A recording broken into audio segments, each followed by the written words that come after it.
It started like any other day. It was 1 a.m., and I was doing what I always do, drinking.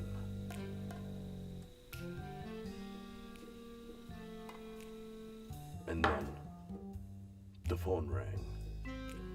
Hello? It was Lillian, a former flame of mine from my days on the force. Murder? Where?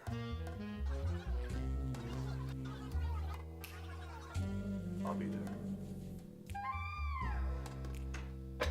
This isn't how I planned my Thursday morning. The murder took place here, the Fire Swallow Mansion. I had never heard of the Red Dress Society before today, and hopefully, never again. As I walked in, the room was quiet.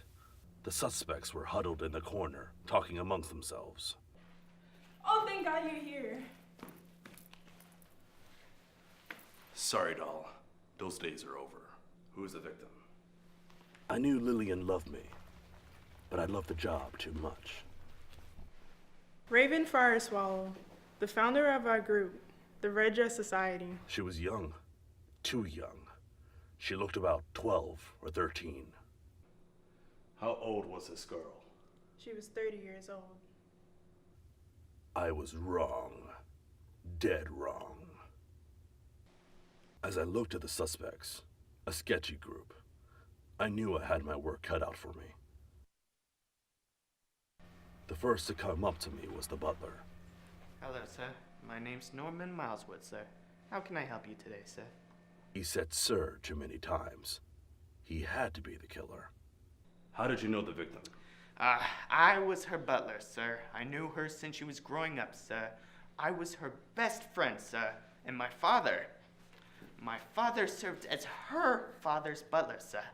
So, where were you at the time of the murder? I can help you, darling. He was pouring Raven a drink when he should have been getting my drink like a good little butler.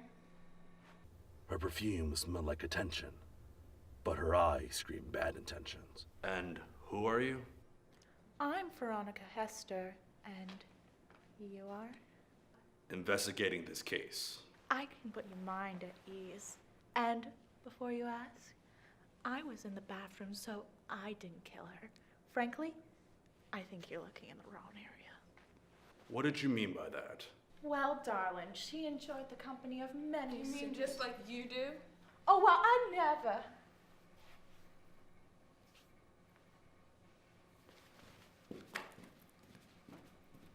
The third suspect, she was a pot of sass, and she dished it out to everyone. What do you mean by that? Oh, you mean those two? They've always been at each other's throats.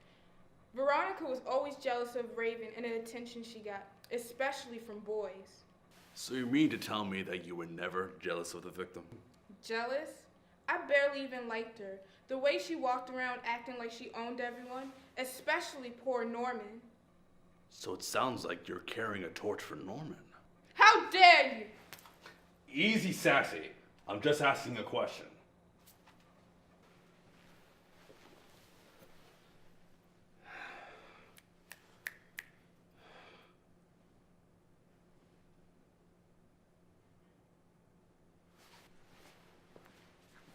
Where's her purse?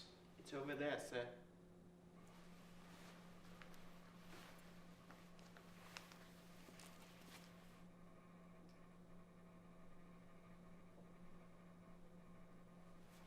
Everybody line up. Look, now all of you have got a motive for killing Mrs. Fireswallow. You were in possession of Miss Fireswallow's missing left shoe the entire night. Why, sir, I did never... You obviously had a thing for her. She found out about your little perversion, so you decided to kill her for it. You grew tired of how Miss Fireswallow stole the heart of every man she's ever met. You couldn't handle the competition, so you decided to take her out of the game.